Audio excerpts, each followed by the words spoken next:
بسم الله الحمد لله والصلاة والسلام على رسول الله وعلى آله وصحبه الفائزين برضوان الله أما بعد فأعوذ بالله من الشيطان الرجيم بسم الله الرحمن الرحيم ولا تيمموا الخبيث ولستم بآخذيه إلى آخر الآية صدق الله العلي العظيم.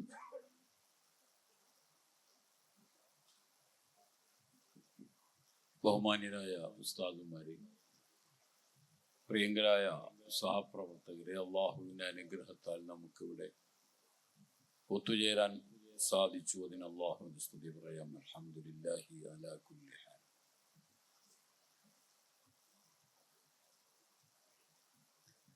ഇസ്ലാമിക സാമ്പത്തിക വ്യവസ്ഥ, അതിലേക്കാണ് ചെറിയ രൂപത്തിൽ നാം ഒന്ന് കണ്ണോടിക്കുന്നത്.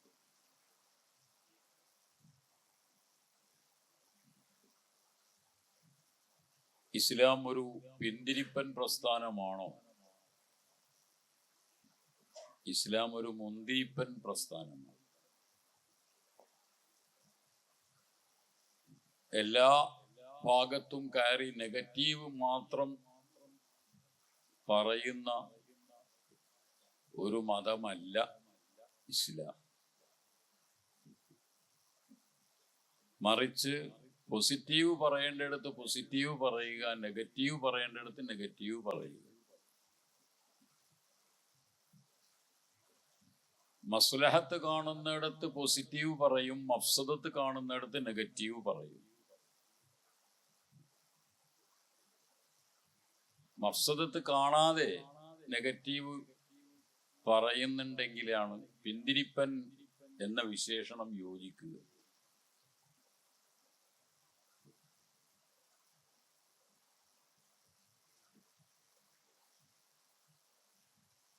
ആയതുകൊണ്ട് എവിടെയൊക്കെയാണ് ഇസ്ലാം നെഗറ്റീവ് പറയാൻ മഫ്സദത്ത് കാണുന്നത്, പോസിറ്റീവ് പറയാൻ എവിടെയൊക്കെയാണ് മസ്ലഹത്ത് കാണുന്നത്, അത് ഫഅ്തബിറൂയ ഉലിൽ അൽബാബ്, സാമ്പത്തിക വിഷയത്തിൽ ലുബ്ബുള്ള ആളുകൾ ശ്രദ്ധിക്കട്ടെ. അങ്ങനെ ശ്രദ്ധിക്കുമ്പോൾ നമുക്ക് ബോധ്യപ്പെടുന്നൊരു വസ്തുതയുണ്ട്. ഇതിനേക്കാളും മെച്ചപ്പെട്ട ഒരു പറച്ചിലിന് പറയാനില്ല. ഒന്നാമതായി നമുക്ക് ബൈഅ്, അതിലേക്ക് വരാം.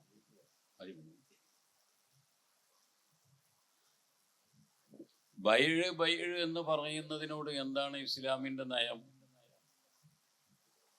അഹല്ലല്ലാഹുൽ ബൈഅ,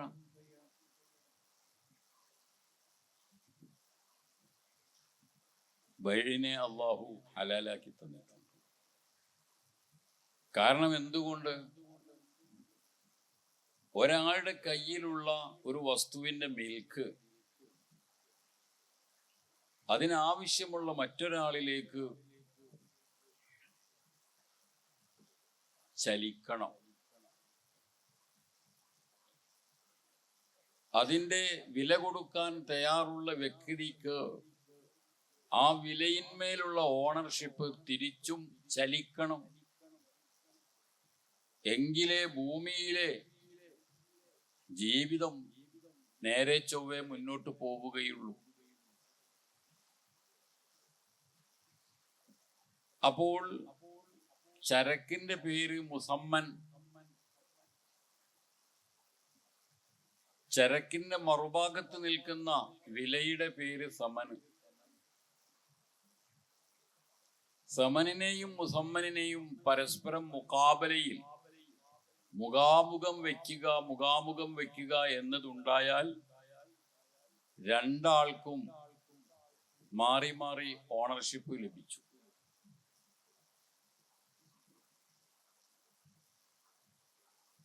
ഇവിടെ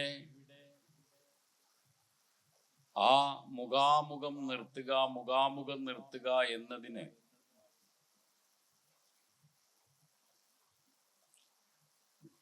ഒരു മാനദണ്ഡം ഉണ്ടാകും. എന്താണ് ആ മാനദണ്ഡം? ത്വയ്ബുൻ നഫ്സ്, തറാലിൻ എന്നൊക്കെ പറയും. നിനക്ക് ഞാൻ തന്നത് തൃപ്തിയായോ? ഓ, ഞാൻ തന്നത് തൃപ്തിയായോ? ശരി. ഈ പൂർണ്ണമായ സംതൃപ്തിയോടുകൂടെയുള്ള മുഖാബലയാണ് പോസിറ്റീവ് മുഖാബല എന്ന് പറയുന്നത്. എപ്പോഴാണ് അങ്ങനെ തൃപ്തി വരിക? തൃപ്തി വരിക നാട്ടിൽ ഇത് രണ്ടിനും ഒരു മൂല്യമുണ്ടാവും.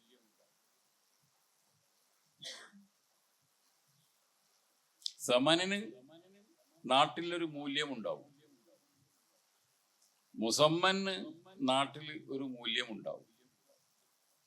ആ മൂല്യത്തിലെ ഈക്വാലിറ്റി, സമത്വം, സ്വമത്വം എന്ന് പറയുന്നതാണ്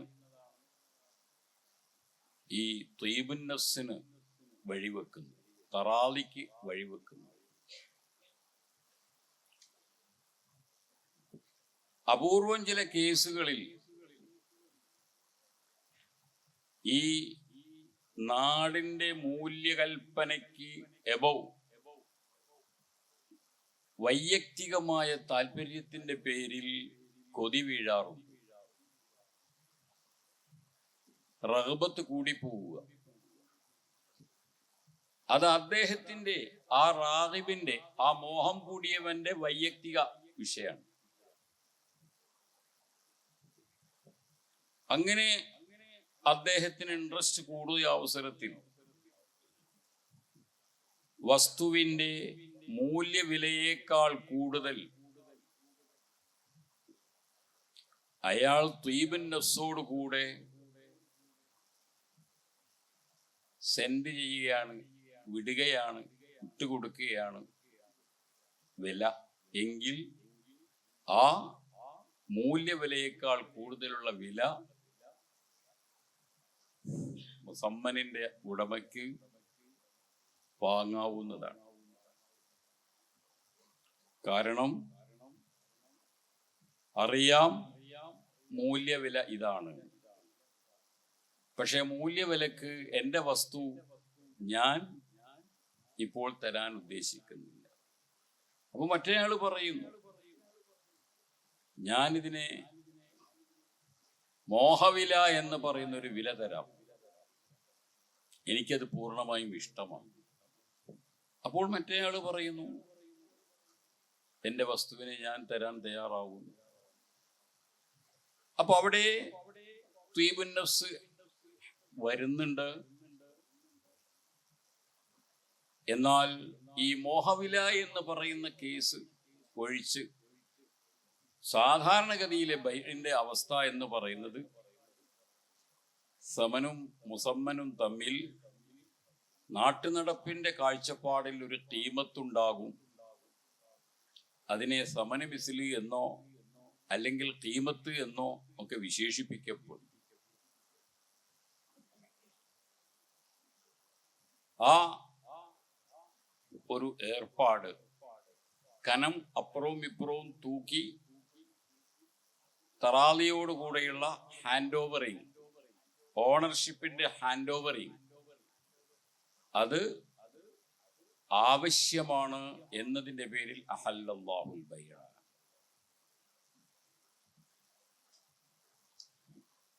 എന്നാൽ വർഷങ്ങളായി പഴയ കാലത്തും നിലനിൽക്കുന്ന ഈ ഒരു സമ്പ്രദായത്തെ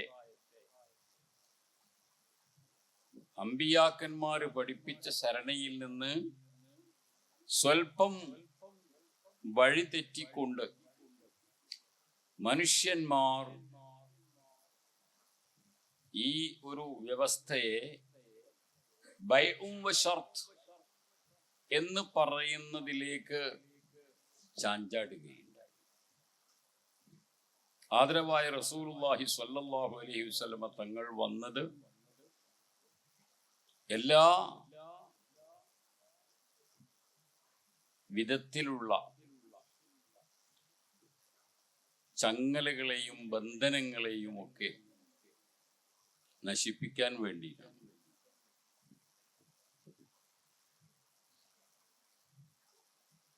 നബി സല്ലല്ലാഹു അലൈഹി വസല്ലമ തങ്ങൾ വയളഉ അൻഹും ഇസ്റഹും വൽ അഗ്ലാലല്ലത്തി കാനത് അലൈഹിം, ജാഹിലിയ്യത്തിന്റെ സന്ദർഭത്തിൽ സംജാതമായിട്ടുള്ള ചങ്ങലകളെ പൊട്ടിച്ചെറിയാൻ വേണ്ടിയിട്ടാണ്. ബൈ എന്ന് പറയുന്ന ആ ഒരു അനിവാര്യ വിഷയത്തിൽ എന്താണ് ജാഹിലിയ്യത്തിൽ വന്നുപെട്ടിട്ടുള്ള ക്യാൻസർ? ഒരുപാട് ക്യാൻസർ വന്നുപെട്ട കൂട്ടത്തിൽപ്പെട്ട ഒന്നാണ് ബൈഉം വശർത്ത്. എന്താണ് ആ ബൈഉം വശർത്ത് എന്ന് പറയുന്നതിൻ്റെ രൂപം? സമനും മുസമ്മനും മുഖാമുഖം നിർത്തലോട് കൂടെ തന്നെ ബിഴുത്തുഹാദ ബി സമനി കഥ വകഥ, ഈ വസ്തുവിനെ ഇന്നാലിന്ന തുകയ്ക്ക് പകരമായി ഞാൻ വിറ്റു. പക്ഷേ ഒരു കണ്ടീഷൻ. അതെന്താണ്? ഷർത്ത് എന്താണ്? ഞാൻ സ്വയം ഏറ്റെടുക്കുന്ന ഷർത്താണ്. നിനക്ക് ധൈര്യത്തിൽ എന്നോട് ഖബിൽതു പറയാം. ഞാൻ സ്വയം എൻ്റെ ദേഹത്ത് വരിഞ്ഞ് മുറുക്കി വെക്കുന്നു ഒരു ഗ്യാരണ്ടി. എന്താണ് ആ ഗ്യാരണ്ടി? ഈ കാണുന്ന മിക്സി 150 രൂപക്ക് നിനക്ക് വിൽക്കുന്നു. ഒപ്പം ഞാൻ ഒരു 4 ഫോം കൂടി നിന്റെ കയ്യിൽ തരും. ആ ഫോം നീ കൊണ്ടുപോവുക. എന്നിട്ട് നിന്റെ സുഹൃത്തുക്കളിൽ ആരെയെങ്കിലും ഒരു 4 ആളെ പിടിച്ചുകൊണ്ട് ഈ ഫോം നീ അവർക്ക് കൈമാറുക. അവരെ കൊണ്ട് ആ ഫോം പൂരിപ്പിക്കുക. ആ ഫോമുമായി അവർ എൻ്റെ ഈ കടയിൽ വരിക. എന്നിട്ട് അവർ ആ ഫോം പ്രകാരം അതിവിടെ സമർപ്പിച്ചിട്ട് 1500 രൂപ തന്ന് ഓരോ മിക്സി അവർ വാങ്ങിപ്പോവുകയും ചെയ്താൽ നിർബന്ധമായും നിനക്ക് ഞങ്ങൾ ആ ഓരോ ബൈറ്റിന്റെ പേരിലും നടന്ന 4 ഫോമുകളുടെ കൈകാര്യത്തിന്റെ പേരിലും ഓരോന്നിന്റെ പേരിൽ 20% നിനക്ക് കമ്മീഷൻ തരാം. അത് ഞങ്ങൾ തന്നിട്ടില്ല എന്ന് വരികിൽ നിനക്ക് ലോകായുക്തിൽ പോയി കേസ് കൊടുക്കാം. കസ്റ്റമർ റൂൾ പ്രകാരം നിനക്ക് ഞങ്ങളുടെ മേൽ കേസെടുക്കാം. ഞങ്ങളാണ് ഉറപ്പ് തരുന്നത്. ആ ഒരു ഉറപ്പ് നിനക്ക് തരലോടുകൂടെ, ആ ഗ്യാരണ്ടി ഞങ്ങൾ ഏറ്റെടുക്കലോട് കൂടെ ആദ്യത്തെ വിൽപ്പന, ഒന്നാമത്തെ പീസ് 1500 രൂപക്ക് നിനക്ക് വിൽക്കുന്നു. അപ്പൊ മറ്റേ ആശാൻ ഖബിൽതു. ഇതെന്താണ്? ബൈഉം വശർത്ത്. ഒരു ബൈഇനോട് ഒരു വാലിനെ തുന്നിക്കെട്ടണം. ഈ തുന്നിക്കെട്ടിയ വാലനുസരിച്ചുകൊണ്ട് അയാൾ 1500 രൂപ കൊടുത്ത്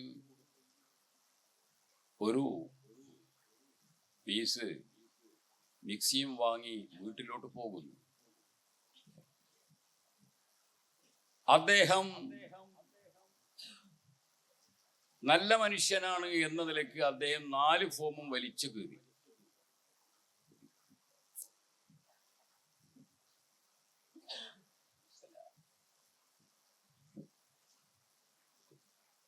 അങ്ങനെ വലിച്ചു കീറിയാൽ തന്നെ ആദരവായ റസൂലുള്ളാഹി സ്വല്ലല്ലാഹു അലൈഹി വസല്ലമ തങ്ങൾക്ക് പറയാനുള്ളത്, ഹദീസ് പ്രകാരം തങ്ങൾക്ക് പറയാനുള്ളത്, തങ്ങൾ പറഞ്ഞതിൽ നിന്ന് ഇസ്തിംബാത്ത് ചെയ്ത് ഫുഖഹാവിന് പറയാനുള്ളത്, ഇവർ തമ്മിൽ നടത്തിയിട്ടുള്ള ആ ഒരു ട്രാൻസാക്ഷൻ ലാ യസിഹു, അതിന് സാധുത തന്നെ വന്നിട്ടില്ല. സാധുത വന്നിട്ടില്ല എന്ന് വെച്ചാൽ 1500 രൂപയുടെ മിൽക്ക് വാങ്ങിപ്പോയവന്റെ കീശയിൽ നിന്ന് ഇളകിയിട്ടില്ല. മിക്സിയുടെ മിൽക്ക് കട ഉടമയുടെ ഓണർഷിപ്പ് അവിടെ നിന്നും നീങ്ങിയിട്ടില്ല. അപ്പൊ അഖദ് സ്വഹീഹായിട്ടില്ല. മിൽക്ക് അവിടെ നിന്ന് ചലിച്ചിട്ടേ ഇല്ല, പഴയ സ്ഥലത്ത് തന്നെ. ഫാസിദായ ഒരു ഇബാദത്തുമായിട്ട് ഒരു മനുഷ്യൻ ഇഴുകിച്ചേരൽ ഹറാമായതുപോലെ ഫാസിദായ അഖദുമായിട്ട് ഇഴുകിച്ചേരലും ഹറാം. വുളുവില്ല എന്നറിഞ്ഞുകൊണ്ട് നിസ്കരിക്കൽ സ്വഹീഹാവില്ല എന്ന് മാത്രമല്ല, നിസ്കരിക്കാൻ മുതിർന്നതിന് കുറ്റമുണ്ട്. കാരണം അത് റൂളിനെ പരിഹസിക്കലാണ്, അള്ള വെച്ച റൂളിനെ കളിയാക്കലാണ്. തുണിക്ക് ഓട്ടയുണ്ട് എന്നറിഞ്ഞുകൊണ്ട് നിസ്കരിക്കൽ, ആ പരീക്ഷണം ഹറാമാണ്. മദ്രസയിലെ കുട്ടികളെ, പെൺകുട്ടികളെ നിസ്കാരം പഠിപ്പിക്കുക എന്ന നിലക്ക് പാവാടയിൽ നിൽക്കുന്ന അവസരത്തിൽ നിസ്കാരം പഠിപ്പിക്കൽ ഹറാമാണ്. കാരണം നിസ്കാരം എന്ന നിലക്ക് നിയ്യത്തൊക്കെ വെച്ച് തക്ബീറത്തുൽ ഇഹ്റാം കിട്ടി അതിലേക്ക് പ്രവേശിക്കണം എന്നുണ്ടെങ്കിൽ പ്രായപൂർത്തി എത്താത്ത പെൺകുട്ടിക്ക് പോലും അവളുടെ കാലിന്റെ അടിവരെ മറയുന്ന നിസ്കാരക്കുപ്പായം ആവശ്യമാണ്. ട്രെയിനിങ്ങിന് വേണ്ടി പോലും ഒരു ഇബാദത്തിനോട് ഫാസിദായ നിലയിൽ ഇടപഴകരുത്. കുട്ടിക്കല്ല, പ്രായപൂർത്തി എത്താത്തതിന്റെ പേരിൽ കുറ്റം പരീക്ഷണം നടത്തിയ മുഅല്ലിമിനാണ്, ഉമ്മാക്കാണ്. ഇത് ഫാസിദായ ഇബാദത്തിനോട് തലബ്ബുസിന്റെ ഹുക്കുമാണ്. അതേ ഹുക്കുമാണ് അഖദിൽ, ഫാസിദായ അഖദിനോട് അറിഞ്ഞുകൊണ്ട് ഒരാൾ ഇടപെടുക. അപ്പോൾ ഈ കേട്ടതിൽ നിന്ന് എന്തു മനസ്സിലായി? മണി ചെയിൻ എന്ന പേരിൽ വർത്തമാന സമയത്ത് വിവിധ നാമങ്ങളായി ഇന്ത്യയിലും ഇന്ത്യക്ക് പുറത്തും ഇറങ്ങിക്കൊണ്ടിരിക്കുന്നതെല്ലാം ബൈഉം വശർത്ത് എന്നതിൻ്റെ കീഴിൽ വരുന്ന കേസാണ് എന്നും, ആ ഏർപ്പാടിൽ ഒരാൾക്ക് അതിൻ്റെ വിൽപ്പനക്കാരനായിട്ടോ അതല്ല ബയറായിട്ടോ വാങ്ങുന്നവനായിട്ടോ അതിൽ ഭാഗഭാഗിത്വം വഹിക്കൽ പാടില്ലാത്ത കാര്യമാണ്. ഞാൻ ആരെയും പിടിച്ചുണ്ടാക്കി കൊടുക്കുന്നില്ല, കമ്മീഷൻ വാങ്ങുന്നില്ല എന്ന് വന്നാൽ പോലും ഈ ഒരു ഷർത്ത് അവർ തരുന്ന കൂപ്പണിൽ എഴുതി വെച്ചിട്ടുണ്ടെങ്കിൽ, ആ കൂപ്പണോ ആ കടലാസോ പ്രകാരമാണ് എങ്കിൽ അവിടെ നാം അങ്ങോട്ടൊന്നും എഴുതി വെച്ചിട്ടില്ല എന്നതുകൊണ്ട് അത് ഹലാലാവുന്നു. അവരുടെ ആകെ കൂടിയുള്ള 50, 60, 100 പീസ് അവർ അവിടെ ഇറക്കി വെച്ചിട്ടുള്ളത് ഈ ഒരു നമത്തിൽ, ഈ ഒരു ചട്ടത്തിൽ വിൽക്കാൻ വേണ്ടിയിട്ടാണ്. ആയതുകൊണ്ട് തന്നെ ആ ഒരു നമത്തിൽ അവര് അതിനെ ഒരുക്കി വെച്ചതിൽ ഒരു പങ്കാളിയാവാൻ എത്തി നോക്കൽ പോലും പാടില്ലാത്ത കാര്യമാണ്.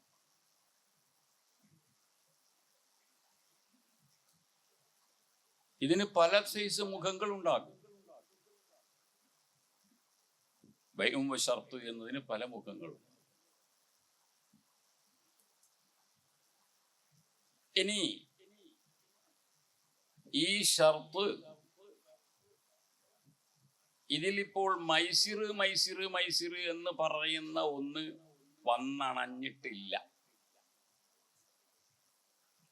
വെറും ഷർത്ത് മാത്രമേ ഉള്ളൂ.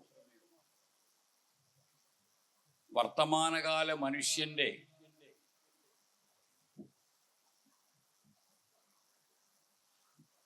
പഴയകാല ജാഹിലിയത്തുകാരനേക്കാൾ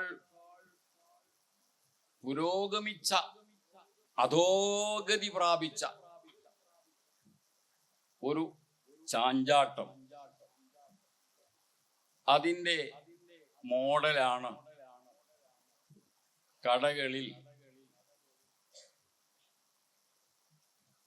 കസ്റ്റമർ വന്ന് സാധനം വാങ്ങുമ്പോൾ ഇന്നാലിന്ന തീയതി മുതൽ ഇന്നാലിന്ന തീയതി വരെ, ഒരുപക്ഷെ ഒരാഴ്ച അല്ലെങ്കിൽ ഒരു മാസം, ഒരു കാലാവധി വെച്ചിട്ട് അവരുടെ കയ്യിലേക്ക്, കസ്റ്റമറുടെ കയ്യിലേക്ക് കൂപ്പൺ കൊടുക്കുന്നു എന്ന് പരസ്യപ്പെടുത്തുക. അപ്പോൾ എന്തൊക്കെയാണ് ആ പരസ്യത്തിൽ പറയുക? ഞങ്ങളുടെ സൂപ്പർ മാർക്കറ്റിൽ നിന്ന് 300 രൂപ അല്ലെങ്കിൽ 500 രൂപയുടെ ഇടപാട് നടത്തുന്ന എല്ലാ കസ്റ്റമറിനും ഞങ്ങൾ ഒരു കൂപ്പൺ കൊടുക്കുന്നതായിരിക്കും. ഈ കൂപ്പൺ കൊടുത്തുകൊണ്ടുള്ള പരിപാടി, അതിന് കാലാവധി വെറും ഒരു മാസം മാത്രമാണ്.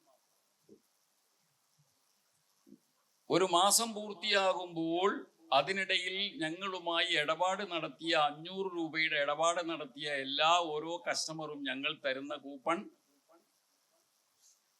അത് കയ്യിൽ കരുതണം. ഞങ്ങളുടെ കയ്യിലും അതിന് കോപ്പി ഉണ്ടാവും.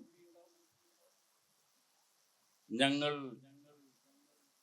ഈ ഒരു മാസക്കാലത്ത് ഞങ്ങളുടെ അരികിൽ വന്ന് 500 രൂപയിലേറെ, ഉദാഹരണമാണ്, സാധനം വാങ്ങിയ എല്ലാ കസ്റ്റമറുകളെയും ഞങ്ങൾ കിലുക്കിക്കുത്തിന് വിധേയമാക്കുന്നു. എന്ന് വെച്ചാൽ ആ കൂപ്പണുകളെ മുഴുക്കെ ആധാരമാക്കിക്കൊണ്ടുള്ള ഒരു നറുക്കെടുപ്പുണ്ടാകുന്നത്. അതിൽ ആർക്കാണോ, അപ്പൊ ഒരു പക്ഷേ 10,000-ഓ 15,000-ഓ ആളുകളുടേതുണ്ടാവും. അതിൽ നിന്ന് ആർക്കാണ് നറുക്കെടുപ്പിൽ പേര് വരുന്നത് എങ്കിൽ അയാൾക്ക് ഒരു സമ്മാനം എന്ന നിലക്ക് ടൊയോട്ടയുടെ ഒരു കാറ്, അല്ലെങ്കിൽ ഒരു ഹോണ്ട വണ്ടി, അല്ലെങ്കിൽ ഒരു ഫ്രിഡ്ജ്, ഇതുണ്ടായിരിക്കുന്നതാണ്. ഈ ഒരു മാസക്കാലം ഞങ്ങളുമായി ഇടപഴകുന്ന ഏതൊരു കസ്റ്റമറിനും അങ്ങനെ ഞങ്ങൾ ഉപാധി വെച്ചുകൊണ്ടാണ് സൂപ്പർ മാർക്കറ്റിലെ ബില്ലുകൾ കൈകാര്യം ചെയ്യുന്നത്. ധൈര്യത്തിന് വാങ്ങിപ്പോയിക്കോളൂ. പ്രൈസ് അടിച്ചാൽ അപ്പോൾ അവിടെ ഇത് കിട്ടുന്നതാണ്. വിൻ, ഇതായിരിക്കും പരസ്യം. വേണമെങ്കിൽ അവിടെ ഒരു കാറിനെ പുതിയാപ്പിളയാക്കി ഷോപ്പ് വെച്ചിട്ടുണ്ടാവും. ഈ ഒരു പ്രക്രിയയിൽ എന്തെല്ലാം സംഭവിക്കുന്നുണ്ട്? ബൈഉം വശർത്ത് എന്ന് പറയുന്നത് ഇവിടെയും സംഭവിക്കുന്നുണ്ട്. അതിന്റെ പേരിൽ അസാധുത, അദമുസ്സഹത്ത് വന്നു കഴിഞ്ഞു. രണ്ടാമതൊരു കാര്യം, ഈ അദമുസ്സഹത്തോടു കൂടെയുള്ള ബൈഇന് മൈസിറിനെ കൂട്ടുപിടിച്ചു. മൈസിർ എന്ന് പറഞ്ഞാൽ എന്താണ്? ഭാഗ്യപരീക്ഷണമാണ്. സമ്പത്തിനെ വെച്ചുകൊണ്ടുള്ള ഭാഗ്യപരീക്ഷണമാണ്. ഇന്നമൽ ഖംറു വൽ മൈസിറു വൽ അൻസ്വാബു വൽ അസ്ലാമു റിജ്സും മിൻ അമലി ശൈത്വാൻ ഫജ്തനിബൂഹു. ഇന്നമൽ ഖംറു മദ്യം, ലഹരി പദാർത്ഥങ്ങൾ. തൊട്ടടുത്ത് വൽ മൈസിറു എല്ലാ തരത്തിൽപ്പെട്ട ഷോഡതികളും ലോട്ടറികളും പണത്തെ ആധാരമാക്കിക്കൊണ്ടുള്ള ചൂതാട്ടം. വൽ അൻസ്വാബു വിഗ്രഹസ്തൂപങ്ങൾ.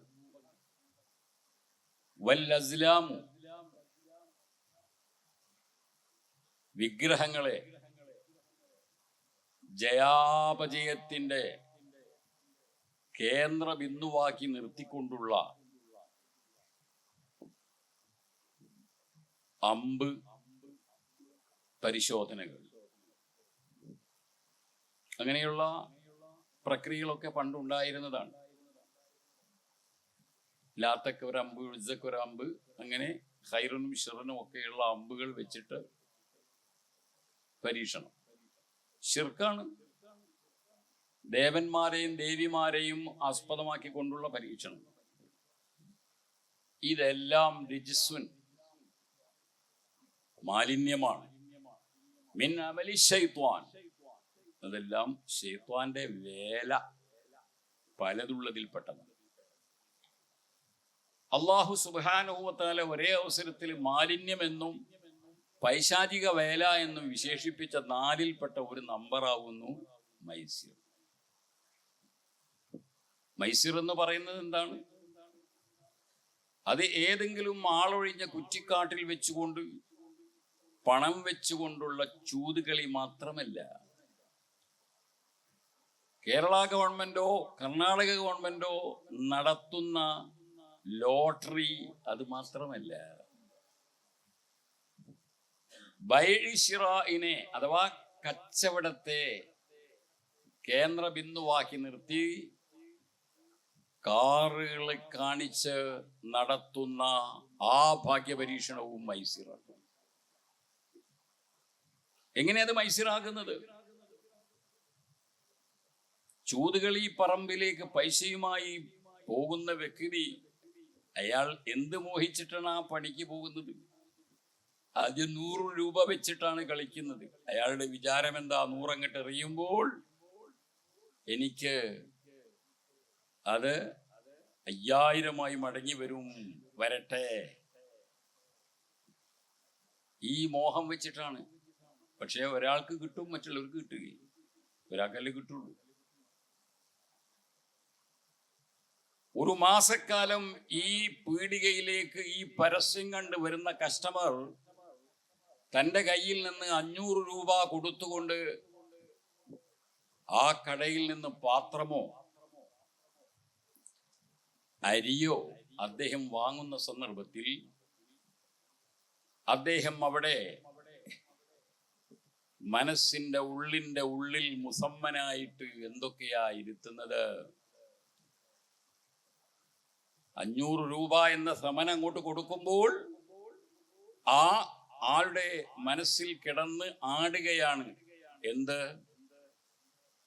എന്ത് അരച്ചാക്ക് അരിയും ആ കാണുന്ന കാറും. അരി ഷുവറായിട്ട്, മറ്റേത് അത് ഖയാലിൽ. അപ്പൊ അതിനെ കൂടി ഖയാലിൽ മുസമ്മനാക്കിയിട്ടാണ് ഈ 500 ചെലവാക്കുന്നത്. അല്ലെങ്കിൽ എന്ത് ചെയ്യാമായിരുന്നു? ഈ 500 റുപ്യ കൊണ്ടിട്ട് ഇതിനേക്കാൾ തൊട്ടടുത്ത വീടിനടുത്തുള്ള പീടിക ഉണ്ട്, അവിടെ പോയി 500 റുപ്യന്റെ അരി വാങ്ങുമായിരുന്നു. അവിടെ പോവാതെ ഇവിടെ തന്നെ വന്ന് കയറുന്നത് എന്താ? അരിയും പിന്നെ കാറും. ഉണ്ടോ? ലോട്ടറി ഉണ്ടോ? ചൂതാട്ടമുണ്ടോ? ഉണ്ട്. 10,000 ആളുകളും ഈ ഒരു മോഹത്തിലാണ്. അവരുടെ മുസമ്മൻ അവരുടെ കയ്യിലിരിക്കുന്ന, അല്ലെങ്കിൽ ഈ കടക്കാരൻ കൊടുത്ത മുസമ്മന് മാത്രമല്ല, മറ്റേത് കൂടി മനസ്സിലുണ്ട്. പക്ഷെ ആർക്കേ കിട്ടുള്ളൂ? ഒരാൾക്കേ കിട്ടുകയുള്ളൂ. അപ്പൊ ഈ ഇടപാടിൽ എന്തൊക്കെ ഉണ്ടായി? ബൈഉം വശർത്ത് എന്ന നിലയ്ക്ക് അദബു സിഹത്ത് വന്ന്, അതിന്റെ പുറമെ മൈസിറിനെ കുറിച്ച് നേരത്തെ കേട്ടത് റിജിസാണ് എന്ന്. റിജിസ് എന്ന് പറഞ്ഞാൽ ഏതാ? അതിന്റെ ഭൗതിക തലത്തിലുള്ള റിജിസ് എന്ന് പറയുന്നത് ഒരു നഗരത്തിലെ ഓട, റോഡിന്റെ രണ്ട് സൈഡിലും കീറിയ ആ ഓടയിലൂടെ എന്തെല്ലാമാണ് ഒഴുകാറുള്ളത്? ചാവുന്ന എല്ലാ എലികളും അവിടെ ഉണ്ടാവും. പിന്നെ പറയാൻ പറ്റാത്ത പലതും ഉണ്ടാവും. ഇതെല്ലാം കൂടി ചേർന്നതിന്റെ പേരാണ് റിജിസ് എന്ന്. അല്ലാഹു സുബ്ഹാനഹു വ തആല അവിടെയാണ് കൊണ്ടിട്ടിട്ടുള്ളത്. എന്തിനാ? ഈ കാറിനെ. രണ്ടാമത് അല്ലാഹു തആല കൊണ്ടുപോയിട്ടത് മിൻ അമലി ശൈത്വാൻ. അത് മനുഷ്യവർഗത്തിന് ചേർന്നൊരു പണിയല്ല, അത് കുട്ടിച്ചാത്തന്മാരുടെ പണിയാണ്. നമ്മുടെ നാട്ടിൽ കുട്ടിച്ചാത്തന്റെ പണിയെടുക്കുന്ന ആളുകളോട് എന്തുമാത്രം അറപ്പാണ്. അവൻ സീറിന്റെ ആളാണ്. ഇങ്ങനെ ഒരു മനുഷ്യനെ പറ്റി കേട്ടാൽ ആ വഴിക്ക് നോക്കൂല നമ്മൾ, അതല്ലേ? എന്നാലേ ഈ അൽമദീന സ്റ്റോർ എന്ന് പറയുന്ന മുതലാളിയില്ലേ, അയാൾ ആ കുട്ടിച്ചാത്തന്റെ അളിയനാണ്.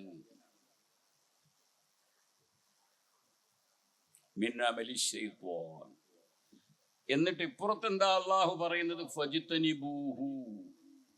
ആ സ്റ്റോറിന്റെ മുന്നിലൂടെ വഴി നടക്കരുത്, റോഡ് മാറി വണ്ടി ഓട്ടണം. വെറുതെ അല്ല, ലഅല്ലക്കും തുഫ്ലിഹൂൻ, നിങ്ങൾ എങ്ങനെയെങ്കിലും ഒന്ന് ജയിച്ചു കിട്ടാൻ വേണ്ടിയിട്ടാണ്. അപ്പോ അതിലെ വഴി പോയാൽ പോലും ഒരു പക്ഷേ ഫലാഹ് അല്ല, അതിന്റെ ഓപ്പോസിറ്റ് ഹലാക്കാണ് സംഭവിക്കുക. എങ്ങനെയാണെന്ന് വെച്ചാൽ CCTV-യിൽ അതിന്റെ മുന്നിൽ കൂടെ നടക്കുന്ന ആ ഫോട്ടോ വന്നാൽ ഒരു പക്ഷേ അയാൾ ഇദ്ദേഹം കസ്റ്റമറാണ് എന്ന് റെക്കോർഡ് ഉണ്ടാക്കിയിട്ട് 11,001 ഇവന്റെ പേരും കൊടുത്തുകൂടായില്ല.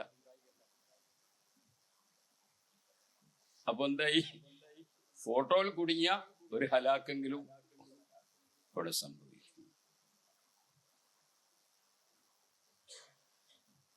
അപ്പൊ അവസാന കാലമാകുമ്പോൾ മനുഷ്യന്മാര് ഏതെങ്കിലും വിധേന ഫസാദിന്റെ ഭക്ഷണം കഴിക്കാൻ ത്വര കാണിക്കുന്നതാണ്. ആ ത്വര വർദ്ധിച്ചു വരുന്നതിന്റെ ഭാഗമായിട്ടാണ് ഈ കേൾക്കുന്ന എല്ലാ പരിപാടിയും.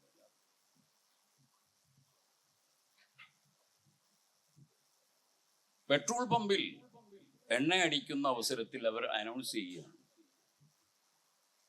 മാസം 1 പൂർത്തിയാകുന്ന അവസരത്തിൽ ബില്ലിനോടൊപ്പം തരുന്ന കൂപ്പൺ, അതിനെ ഞങ്ങൾ നറുക്കിടും.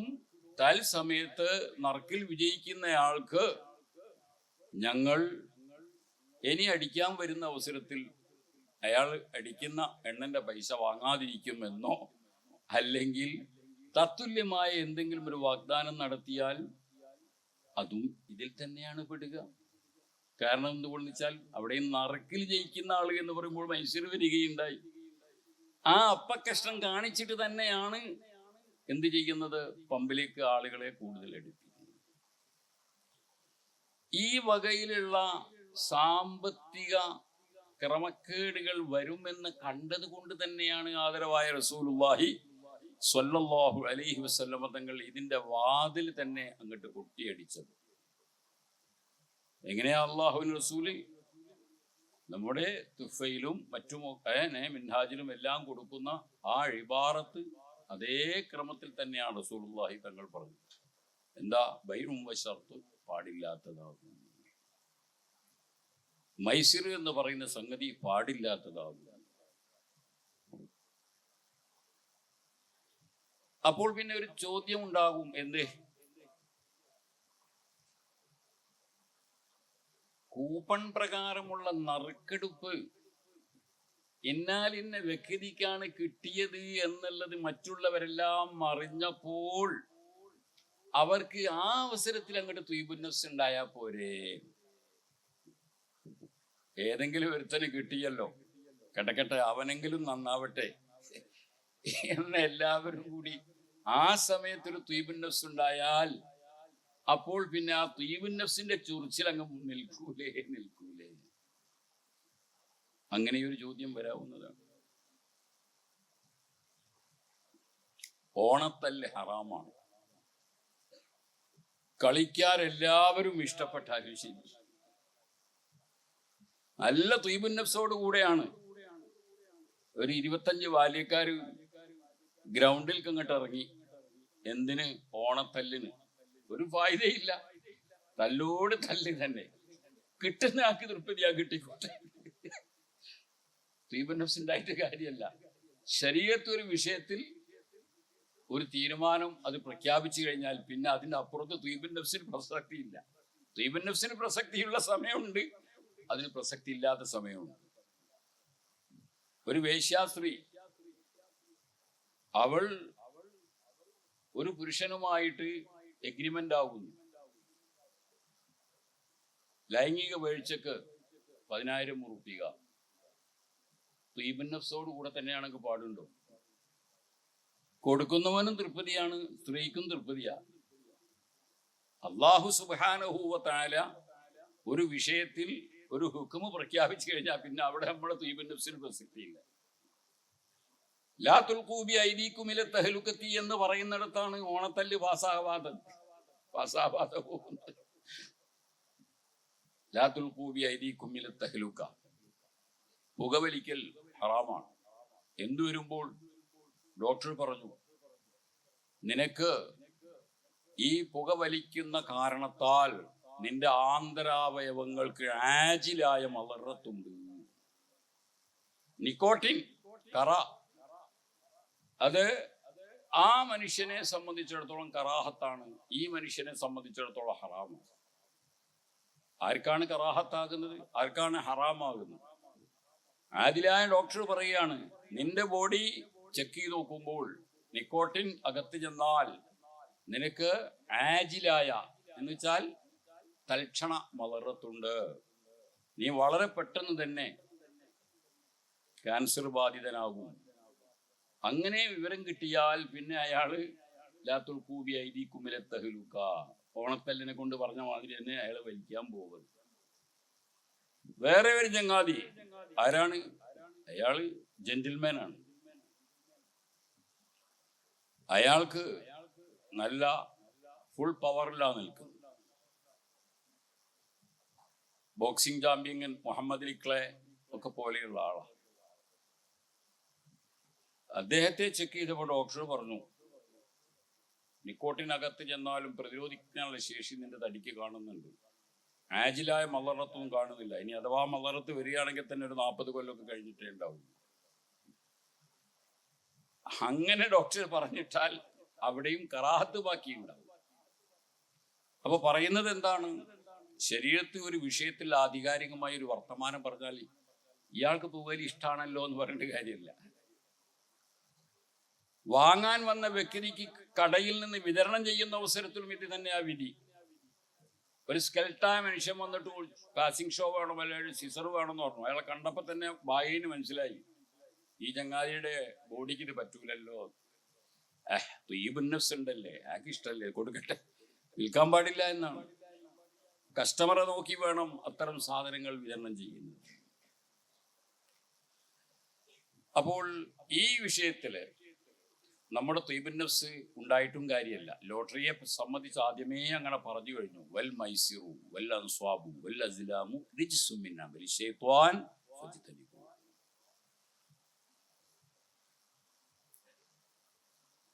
സാമ്പത്തിക മേഖലയിൽ നടന്നു വരുന്ന വർത്തമാന സമയത്തെ ചലനങ്ങളിൽപ്പെട്ട ഒന്നാണ് എന്ത്? കുറെ ആളുകൾ ചേർന്നിട്ട് മാസം തോറും ഒരു എമൗണ്ട് കുറിവെക്കുക.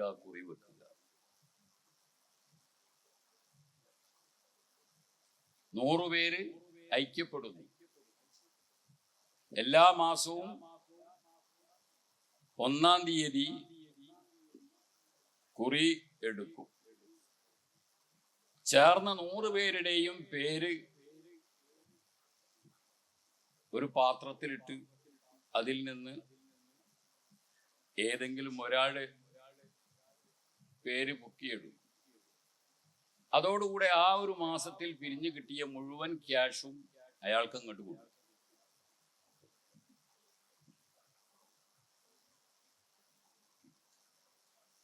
അയാൾ ഭാഗ്യവാനാണ്.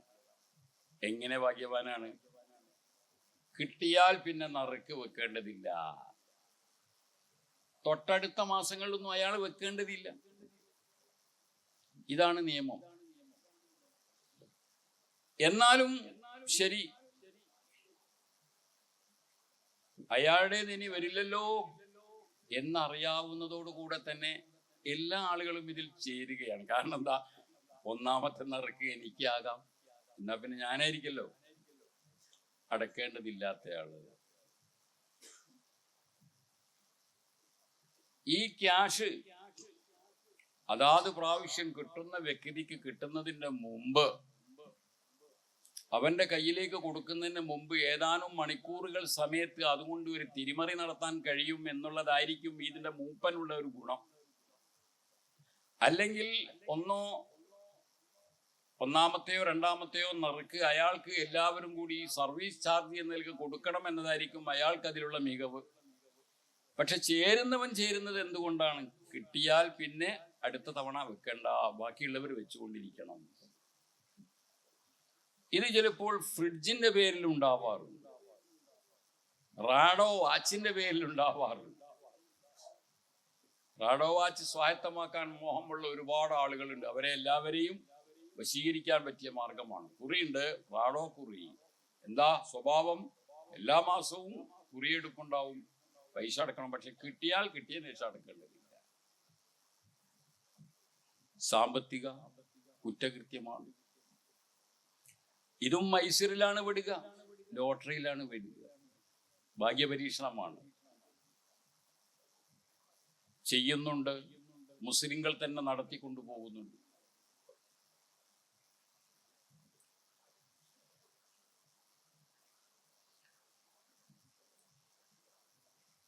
സാമ്പത്തിക മേഖലയിൽ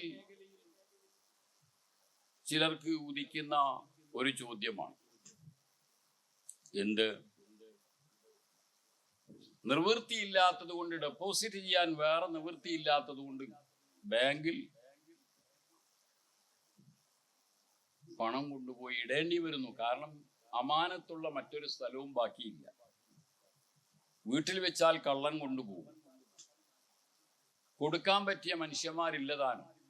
ആരെ കയ്യിൽ കൊടുത്താലും അയാളത് നശിപ്പിക്കും, പിന്നെ കിട്ടൂല. ആയതുകൊണ്ട് അവസാനം ബാങ്കിനെ ശരണം പ്രാപിക്കും. ബാങ്കിനോട് പലിശ വേണ്ട വേണ്ട വേണ്ട എന്ന് പറഞ്ഞാലും അവര് ആ അക്കൗണ്ടിൽ ഏതെങ്കിലും വിധേനെ നമ്മുടെ പേരിലേക്ക് നാം ചോദിക്കാതെ തന്നെ പലിശ ഇങ്ങനെ എഴുതി കൂട്ടുകയും ചെയ്യും.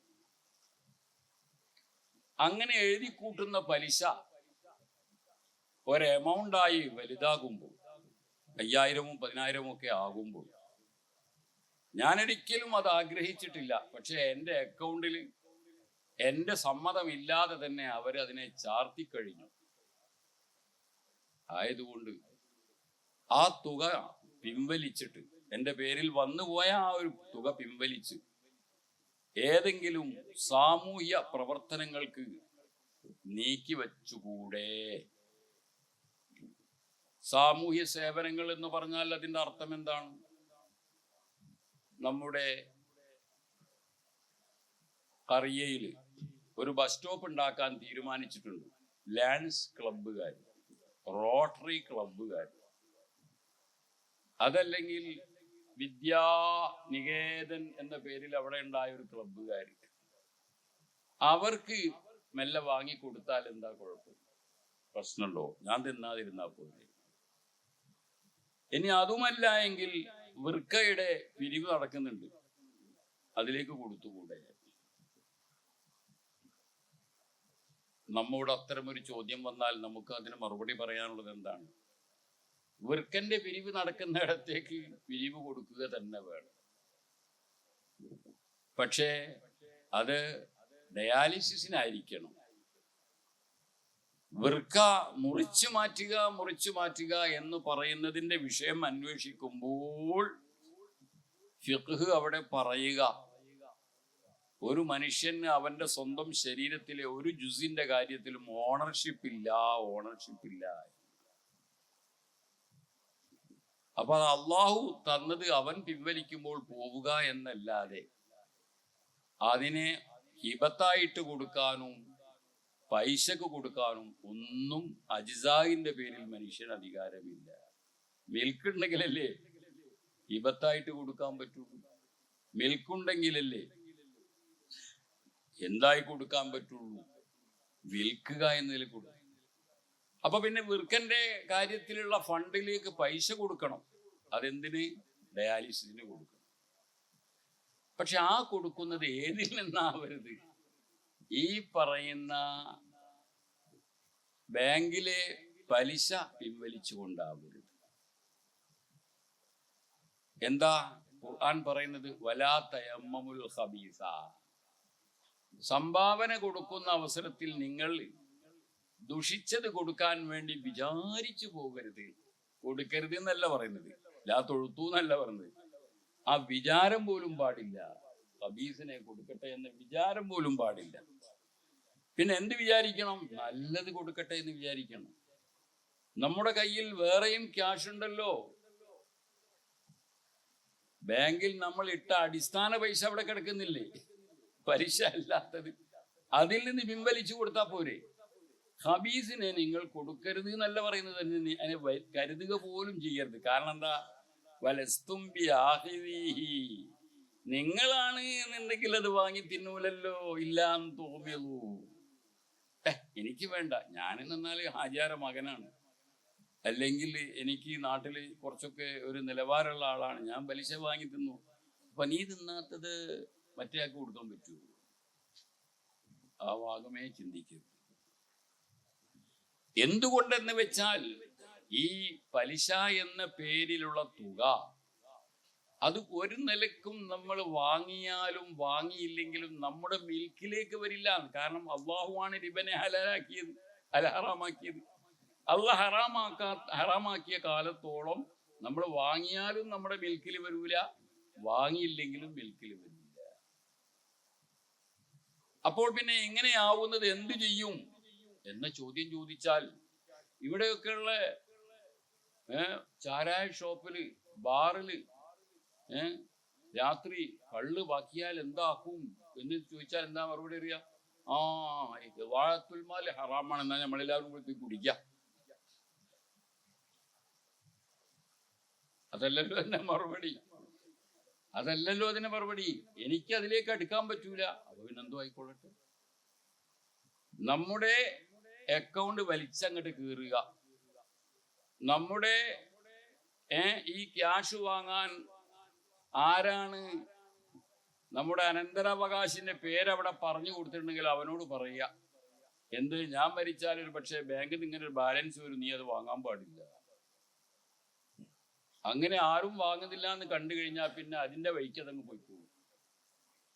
എന്നല്ലാതെ നമുക്ക് മിൽക്ക് അല്ലാഹു തആല തരാത്തതും അല്ലാഹ് വാങ്ങരുത് എന്ന് പറഞ്ഞു, ഹറമ റിബ എന്ന് പറഞ്ഞതുമായിട്ടുള്ളതിനെ നമ്മൾ ഒരു കാരണവശാലും സ്വീകരിക്കരുത്. സംഭാവനയൊക്കെ ഖബീസ് അല്ലാത്തതിൽ നിന്ന് തന്നെ ത്വയ്യിബിൽ നിന്ന് കൊടുക്കേണ്ടതാണ്.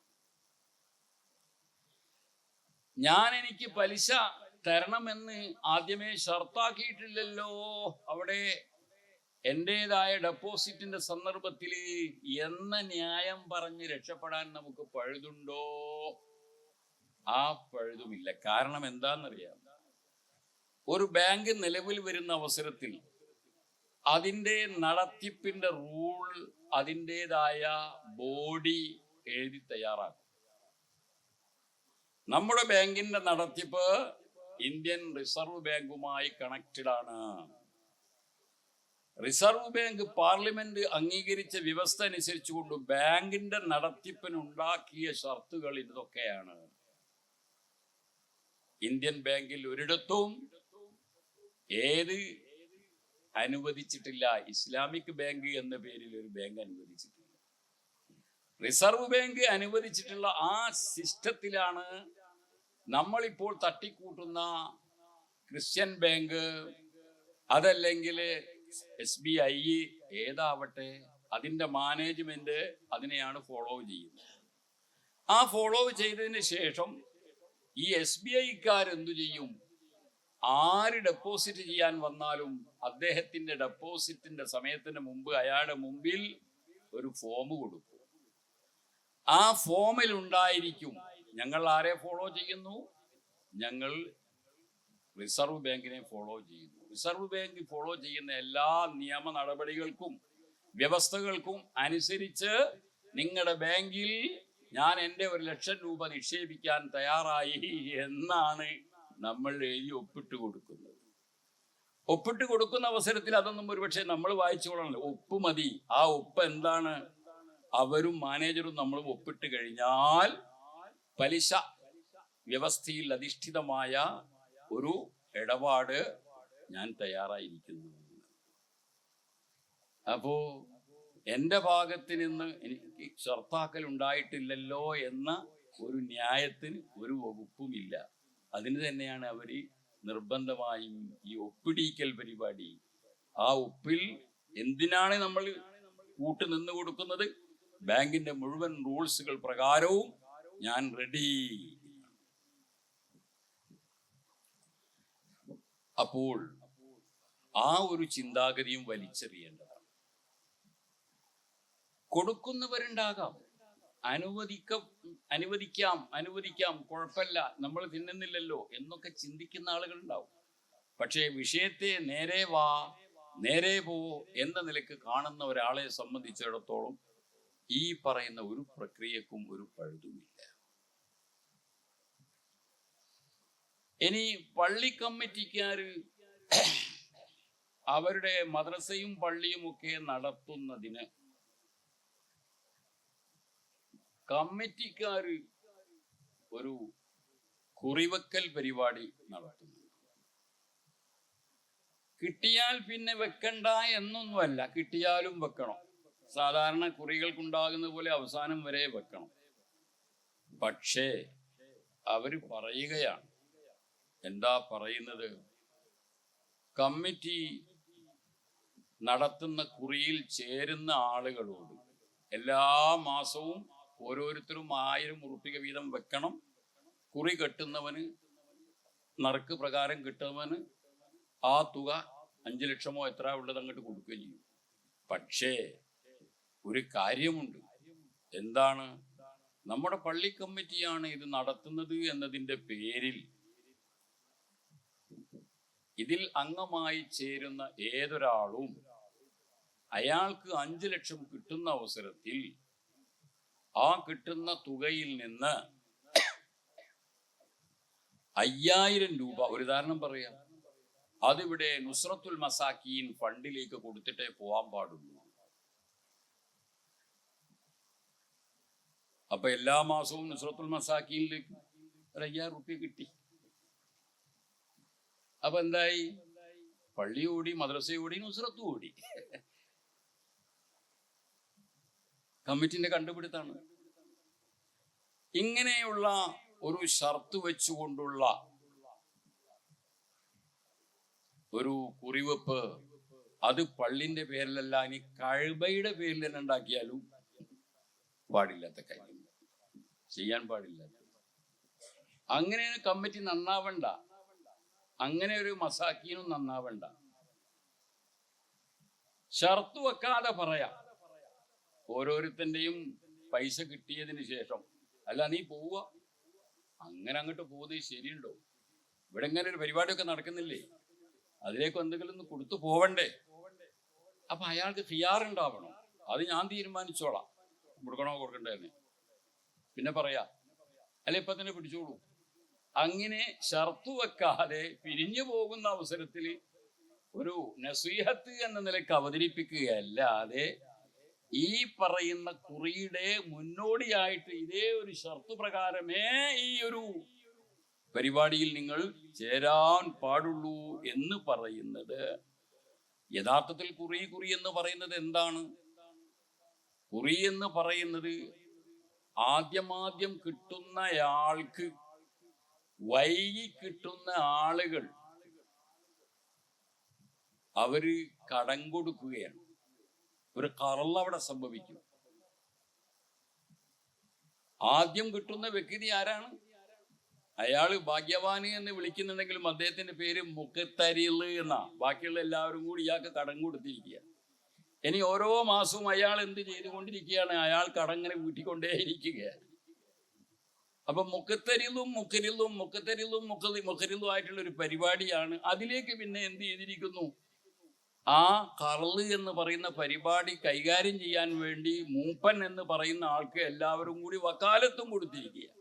അപ്പൊ ഒരു വക്കാലത്തും ഉണ്ടാകും, കറളും ഉണ്ടാകുന്ന ഏർപ്പാടാണ് കുറി നടത്തിപ്പ് എന്ന് പറയുന്നത്. ഇങ്ങനെയുള്ള വക്കാലത്തിന്മേലോ അല്ലെങ്കിൽ കറളുമ്മലോ ഇത്തരം ഒരു ഷർത്ത് വെച്ച് കെട്ടിയാൽ ആ വക്കാലത്ത് ശരിയാവുകയില്ല. അതുപോലെ തന്നെ ഈ കറളും തന്നെ ശരിയാവുകയില്ല. നസീഹത്ത് പറ്റും. എങ്ങനെയാ നസീഹത്ത്? നസീഹത്ത് ഒരു പൈസയായിട്ട് പോകുന്ന അവസരത്തിൽ കാര്യം പറയലാണ്. നമുക്ക് ഇവിടെ നുസ്രത്തുൽ മസാക്കിനൊക്കെ ഇല്ലേ, അല്ലേക്ക് എന്തെങ്കിലും കൊടുത്തിട്ട് പോകുന്നതല്ലേ മര്യാദ. അതല്ലേ ശരി. ആ മര്യാദ ഒക്കെ ഞാൻ പഠിച്ചിട്ടുണ്ട്, നിങ്ങൾ അവിടെ ഇരുന്നോളൂ എന്ന് പറഞ്ഞിട്ട് അയാൾക്ക് പോകാനുള്ള അധികാരം ഉണ്ടാവണം. അങ്ങനെയാവുമ്പോ അപ്പൊ അതൊക്കെയാണ് നമ്മുടെ മുസ്ലിങ്ങൾക്കിടയിൽ അരങ്ങേറിക്കൊണ്ടിരിക്കുന്ന തെറ്റുകളും കുറ്റങ്ങളും. വളരെയേറെ പേടിക്കേണ്ട ഒരു വിഷയമാണ്. ഞാൻ കള്ളുകുടിയെ ചെറുതാക്കുകയല്ല. കള്ളുകുടി എന്ന് പറയുന്നത് 40 അടി കിട്ടാവുന്ന കേസാ ഇസ്ലാമിക രാഷ്ട്രത്തിൽ. എന്നാൽ അത് അള്ളാഹുവും ആ മനുഷ്യനും തമ്മിൽ തീർത്താ തീരുന്ന കേസാണ്. കള്ളുകുടിയെ ചെറുതാക്കുകയല്ല, അത് അള്ളാഹുവും അവനും തമ്മിൽ തീർത്താൽ തീരുന്ന കേസാണ്. അതേ അവസരത്തിൽ സാമ്പത്തികമായ അഴിമതികളോ കുറ്റകൃത്യങ്ങളോ ചെയ്താൽ അത് ആരിൽ തീരൂല? അള്ളാഹുവും അബദും തമ്മിൽ തീരൂല. അതവിടെ തങ്ങിക്കിടക്കും. അത് എപ്പോഴാണ് വേറിട്ട് പോവുക? എത്രയോ വർഷങ്ങൾ കഴിഞ്ഞിട്ട് കുറ്റബോധം തോന്നി ആരോടാണോ കളിച്ചത് അദ്ദേഹത്തെ ചെന്ന് പൊരുത്തപ്പെടിക്കുകയോ അതല്ലെങ്കിൽ തുക മടക്കി കൊടുക്കുകയോ ചെയ്യുമ്പോൾ മാത്രമേ ആ കറ തീരുള്ളൂ. അപ്പോൾ ആദമിയായ ഹക്കാണ് വളരെ കൂടുതൽ പേടിക്കേണ്ടത്. ആദമിയായ ഹക്ക് ആദമികൾ തമ്മിൽ തീർത്തിട്ടില്ലെങ്കിൽ അത് അവിടെ തന്നെ കുടുങ്ങിക്കിടക്കുന്നു. നമ്മുടെ ഭാഗത്ത് നിന്നുണ്ടാകേണ്ട സൂക്ഷ്മതയുടെ കടുപ്പം അറിയാൻ ഫിഖ്ഹിന്റെ കിതാബിൽ പറയുന്ന ഒരു വർത്തമാനം ശ്രദ്ധിച്ചാൽ മതി. ഞാനൊരു ഉദാഹരണം മാത്രം ഇവിടെ എടുത്തു വെക്കുക. വതൻഫസിഖുൽ ഇജാറത്തു ലിഖൽഇ സിന്നിൻ അലീലത്തിൻ ബിസുകൂനി അലമിഹാ ലിതഅസ്സുരിൽ ഖൽഇ. സമ്പത്തിന്റെ ഭാഗത്തിലൂടെയുള്ള കറ ശരീരത്തിൽ തട്ടാതിരിക്കുന്നതിന് വേണ്ടി പാലിക്കേണ്ട ജാഗ്രതയ്ക്ക് ഒരു എക്സാമ്പിൾ എടുത്തു വെക്കുക. ഈ എക്സാമ്പിൾ കേൾക്കുമ്പോൾ നമുക്ക് മനസ്സിലാവും എന്ത് നാട്ടിൽ നടക്കുന്ന നിരവധി സാമ്പത്തികമായ ഈ വൃത്തികേടുകൾക്ക് എന്തുമാത്രം കടുപ്പമുണ്ട്, അതെത്ര വലിയ ക്യാൻസറാണ്. എന്താ? തുഫ 6-ാം വാള്യം 235 പറയുന്ന ഒരു മസലയാണ്. നമ്മൾ പല്ലുവേദനയുമായി ഒരു ദന്ത ഡോക്ടറുടെ റൂമിൽ ചെന്നു. അപ്പോ അവിടെ പുറത്ത് എഴുതി വെച്ചിരിക്കുക ഡോക്ടർ അകത്തുണ്ട്. അപ്പൊ അവിടെ നിന്ന് പേര് രജിസ്റ്റർ ചെയ്യാൻ വേണ്ടി ഒരാളെ നിയമിച്ചിട്ടുണ്ട്. അദ്ദേഹം പറഞ്ഞു സാറിന്റെ ചാർജ് 300 രൂപയാണ്. അപ്പോ ഇദ്ദേഹത്തിന് അത് തൃപ്തികരമായി 300 രൂപ കൊടുത്തു, പേര് രജിസ്റ്റർ ചെയ്തു. എന്നിട്ട് ഇങ്ങനെ കാത്തിരിക്കുകയാണ്. എന്താ പരിപാടി? മറ്റൊന്നുമല്ല, ഈ പല്ലൊന്ന് പറിച്ചു കിട്ടണം. പല്ല് പറിച്ചു കിട്ടണം, അതാണ്. ആവശ്യം. അതിനു വേണ്ടി ഒരു 300 രൂപയും കൊടുത്ത് അവിടെ ഇങ്ങനെ ഇരിക്കുകയാണ്. 10-15 മിനിറ്റ് കഴിഞ്ഞപ്പോൾ ഇയാളാണെങ്കിൽ വേറെ എവിടേക്കൊക്കെയോ നേർച്ചയാക്കിയിരുന്നു. ഉള്ളാളത്തേക്ക് നേർച്ചയാക്കിയിരുന്നു, മറ്റേടത്തേക്ക് നേർച്ചയാക്കി. ചിലപ്പോ നേർച്ചന്റെ ഫലം കൊണ്ടായിരിക്കും ആ കസേരയിൽ ഇരിക്കുന്നിടത്ത് നിന്ന് വേദന അങ്ങ് മാറിപ്പോയി. വേദന മാറിയാൽ ഈ ഓട്ടോമാറ്റിക് സിസ്റ്റം എന്നൊക്കെ പറയലില്ലേ, അതാണ് നമ്മുടെ ഫാലയഫലു ബാബില് നൂന് കയറിയാൽ തംഫസിഖുൽ ഇജാറത്തു എന്ന അർത്ഥം എന്താ? ഇപ്പോൾ നാം നടത്തിയിട്ടുള്ള 300 രൂപ കൊടുത്തുകൊണ്ടുള്ള ഇജാറത്ത് പരിപാടി എന്ന് വെച്ചാൽ ഡോക്ടർ നമ്മുടെ അജീറായിരിക്കുക, നമ്മൾ ആരായിരിക്കുക? അദ്ദേഹത്തോട് പണിയെടുത്ത് തരണമെന്ന് അപേക്ഷിക്കുന്ന ആളുമായി തീർന്നിരിക്കുക. അപ്പോൾ ഡോക്ടർ അജീറും നമ്മൾ മുസ്തജീറുമായി. ഈ ഇജാറത്ത് ഓട്ടോമാറ്റിക് സിസ്റ്റത്തിൽ ദുർബലപ്പെട്ടു പോകും. ഡോക്ടറോട് മിണ്ടണ്ട, ഡോക്ടർ ഇങ്ങോട്ടും മിണ്ടണ്ട. സുഖമായിട്ട് ഈ പൈസ വാങ്ങി വെച്ച ആളോട് 300 റുപ്യയും വാങ്ങി നമുക്ക് മടങ്ങിപ്പോവാം. അവിടെ എഴുതുന്ന ആള് പറയാൻ പാടില്ല, അയ്യയ്യേ രജിസ്റ്റർ ചെയ്ത് കഴിഞ്ഞാൽ പിന്നെ സാറെ കണ്ടിട്ടേ പോവാൻ പാടുള്ളൂ. എന്തുകൊണ്ടാണ് അങ്ങനെ ഫസ്ഹായി പോകുന്നത്? ഓട്ടോമാറ്റിക് ആയിട്ട് ബി സുക്കൂനി അലമിഹ, പല്ലിന്റെ വേദന ശമിച്ചത് കൊണ്ട്.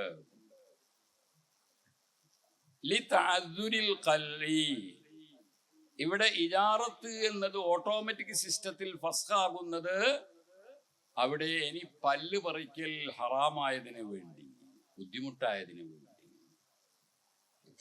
അതെങ്ങനെയാണ് ബുദ്ധിമുട്ടായത്?